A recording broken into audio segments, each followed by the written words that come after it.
Fellow Ghanaians, good evening. It has been 3.5 months since we began our fight to defeat the coronavirus pandemic in the country. It has so far been a coordinated and enhanced response with tracing, testing, isolating, treating, and the maintenance of the relevant social distancing and hygiene protocols being the weapons we continue to employ to help contain the spread of the virus. We are all agreed that this novel disease has thrust the whole world into unknown and uncharted territory, and we're having to learn as we go along. As part of the phased approach to return our lives safely back to normal, final year students in our tertiary institutions return to school on Monday, 15th June, to prepare for and sit their exit exams. 1 week on, it has proved to be a relatively smooth exercise with very few hitches recorded. I thank in particular the Vice-Chancellors and other heads of our tertiary institutions for the support and cooperation offered government towards its success. Indeed, decisions like those being taken by the leadership of Sunyani Technical University in the Bono region to sanction students, lecturers, and non-teaching staff who flout the COVID-19 protocols reinforce the collective determination of the majority of Ghanaians to defeat the virus. From tomorrow, Monday the 22nd of June, the next batch of students who will be going back to school are final year senior high school students, SHS3, and second year Gold Track students. On Thursday, I held consultations with members of both the Conference of Heads of Assisted Secondary Schools, CHAS, and the Association of Principals of Technical Institutes, AFPTI, to agree on the modalities for the return of the students. Despite the short notice for the meeting, I was happy to see the impressive turnout of their executives from all parts of the country, and I'm grateful for the wholehearted cooperation they pledged to government.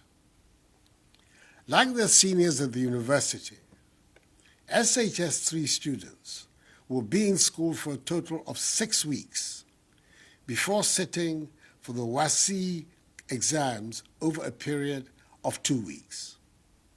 SHS2 Gold Track students who are returning to complete their first semester, like their Green Tracks colleagues have done, will be in school for 6 weeks before going on vacation.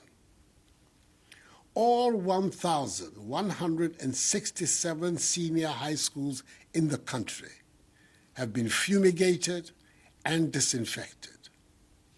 Each student, teaching and non-teaching staff, invigilator, and school administrator, numbering some 800,000, will be provided with 3 pieces of reusable face masks, i.e. 2 being provided tomorrow and the 3rd within a fortnight.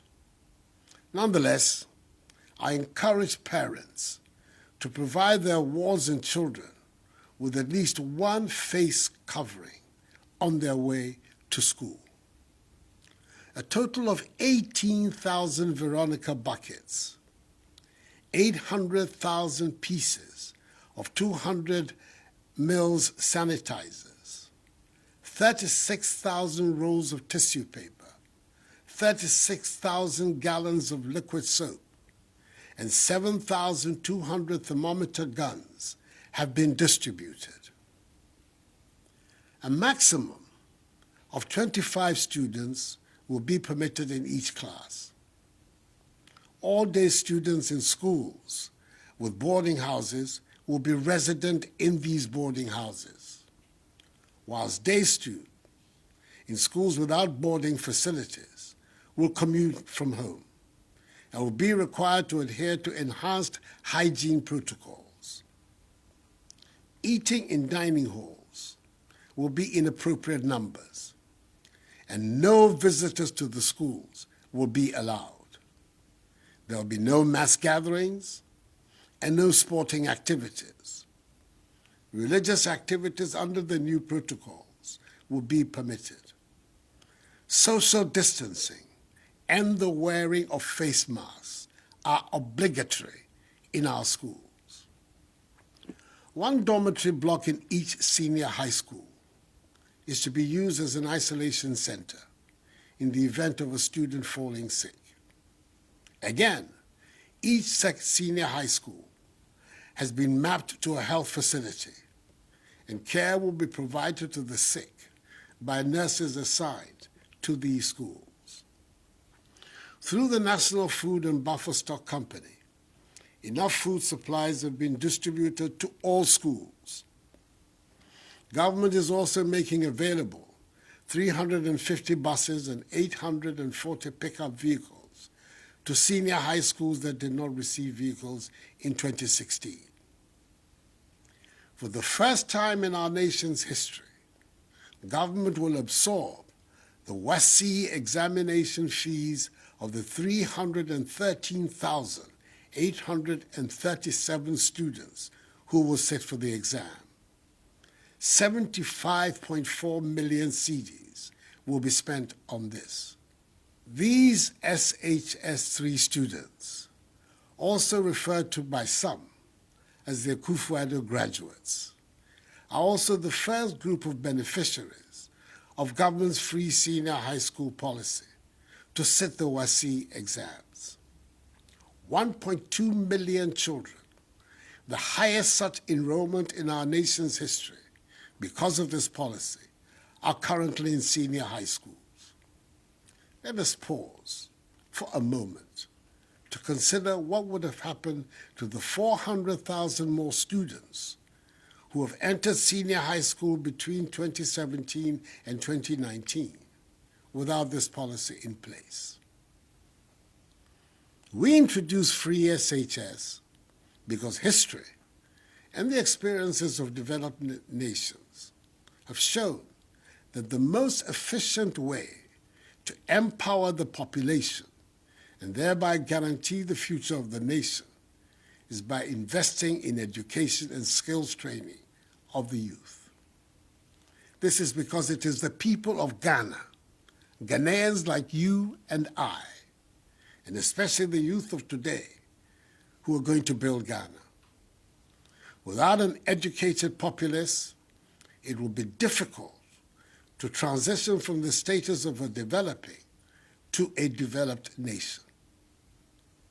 Summing it up, that most noble Ghanaian, James Agre, said 100 years ago, and I quote, "I want all my people, my countrymen and women, to be educated, and thus render Africa indispensable in intellectual, spiritual, and commercial products of the world," unquote. I take this opportunity to assure all parents and guardians the government is determined to protect the lives of the 800,000 students, teachers, and non-teaching staff who will be returning to school from tomorrow. I will be the last person to put the lives of the Akufo-Addo graduates at risk. It bears repeating that they must all adhere strictly to enhanced personal hygiene and social distancing protocols, regularly wash their hands with soap under running water, refrain from shaking hands, and wear masks to protect themselves and others. These rules apply to all of us. Fellow Ghanaians, the experts told us right at the beginning of this pandemic that whether the virus spreads or not is dependent on our individual behavior. Someone put it graphically that the virus has not got feet and cannot move by itself, and that we humans spread it. The large majority of us continue to adhere to the protocols. Unfortunately, there are some who do not. Others have slackened, and an unacceptably significant number have refused to obey them altogether. In such an atmosphere, if we do not take care, the virus will continue to spread, which will lead to intolerable pressure on our health facilities and caregivers. Each one of us must be part of the fight to stop the spread of the virus. Our approach to dealing with the virus, as I've always said, will be informed by the evolving science and data. At the outset of the pandemic, the scientific community and the World Health Organization, WHO, on 12 January 2020, recommended two main criteria for declaring someone who was tested positive as having recovered from the disease.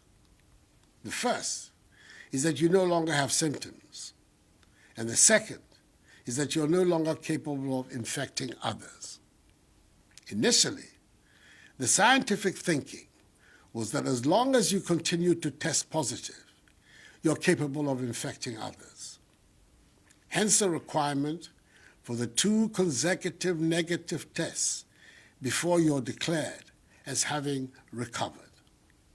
This was the science that informed the guidelines that Ghana has so far followed. However, there's now new evidence which states that after 10 to 14 days, a person with no symptoms is unlikely to transmit the virus to others, even if the person continues to test positive. It is on this basis that WHO has updated its guidelines as published per its Clinical Management of COVID-19 Interim Guidance of 27th May 2020, quote, as part of the clinical care pathway of a COVID-19 patient, unquote.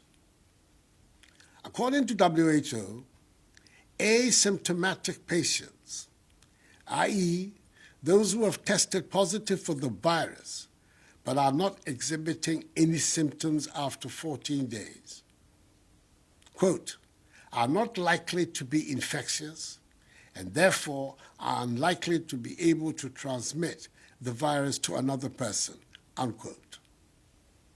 After 3 weeks of analyzing and studying this update and recommendation and situating it in the Ghanaian context, in line with the admonition by WHO to member states, this new patient discharge recovery policy has now been adopted by Ghana, as have some countries in the European Union, Singapore, India, Malaysia, Hong Kong, and Dubai. As of Saturday, 20th June, the total number of positives cumulatively stands at 14,154 out of the 270,300 tests conducted. Under the revised policy, 5,925 persons have recovered and been discharged. This brings the total number of recoveries to 10,473. The number of active cases is thus 3,596. In our hospitals and isolation centers, we currently have 24 persons severely ill, 6 persons critically ill, with 4 persons on ventilators. 85 persons have regrettably died. This increased number of persons being discharged from our isolation and treatment centers brings in its wake yet another issue that we have to deal with: stigmatization. It is obvious that stigmatization is adding further dimensions to the already difficult problem of the pandemic. Part of the reason for the spread of the virus is the reluctance of some persons to admit they have tested positive and go into quarantine for fear of being stigmatized, and in the process, continue to be agents of the spread of the virus. Persons who test positive for the virus, once they recover, do not pose any danger whatsoever to anyone, because the scientists tell us that they can no longer spread the virus.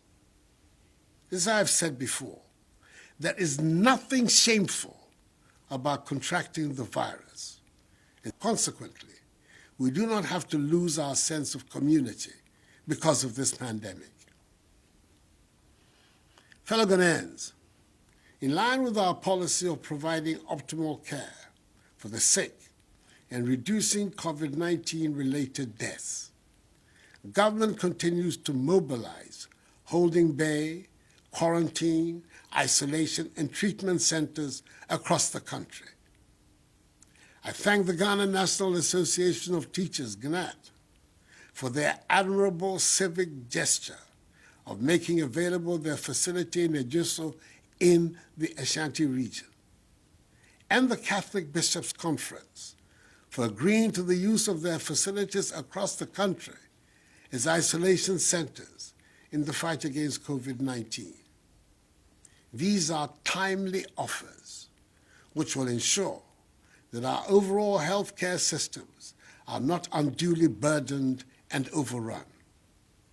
Such institutions deserve the sincere appreciation of the entire nation, as does the gesture of the Minister for Environment, Science, Technology, and Innovation, Professor Kwabena Frimpong-Boateng, who was offered a 70-bed hospital in Twase in the Ashanti region as a COVID-19 treatment center. As I indicated in my address to the nation last week, the great majority of cases are in the Greater Accra and Ashanti regions.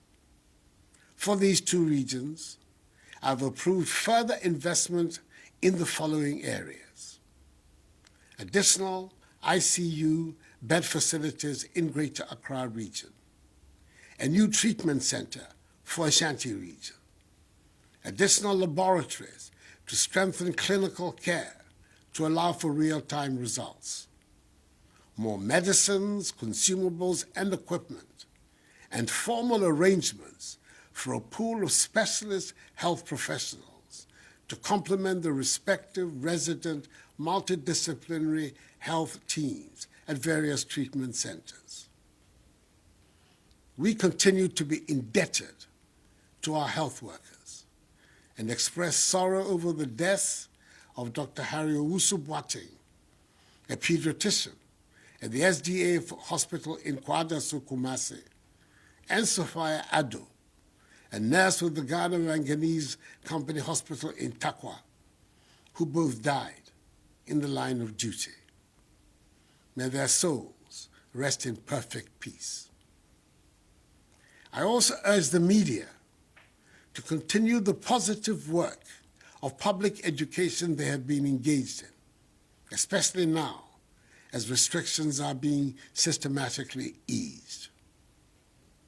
Before I conclude, let me remind all Ghanaians, once again, that the wearing of masks is mandatory. Leaving our homes without a face mask, a face covering, or a face shield on is an offense. The police will conduct random checks in the enforcement of this directive. If you are arrested by the police defying this directive, your sanction could be severe. So please, let us all, at all times, wear our masks. I appeal to each and every one of you to take this as a personal challenge and help rid Ghana of the virus. Even though we now have a better understanding of the dynamism of the virus in our country, even though the majority of people who contract the virus do not show any symptoms at all, And even though Ghanaians are not dying in the hundreds and thousands that were originally anticipated, we cannot afford to be complacent and let our guard down. Let us remain focused and adhere to the enhanced hygiene, social distancing, and mask-wearing protocols that have and must become part and parcel of our daily lives for the foreseeable future. We can do it if we work at it. And Rianum, if you're SHS 3-4, besa ako school, busumi mienui. Ako suadie, na one to me at strong on social etwato. SHS 2 go track for also, besa ako wie one term edikan. Send a green track for aye. Then she say, yeah, and they say, and Mra when we school, no. I will for intimate cosra ma ewo on a double day. You say be ding ama wo for. Nanso eye ma yama no. Na me sha wo for bo. Say aban school for penny for any teacher for. We school for no so abo wo ho ban sene e fata. The one wie nso hwe na one asane abefie asomdwe mu.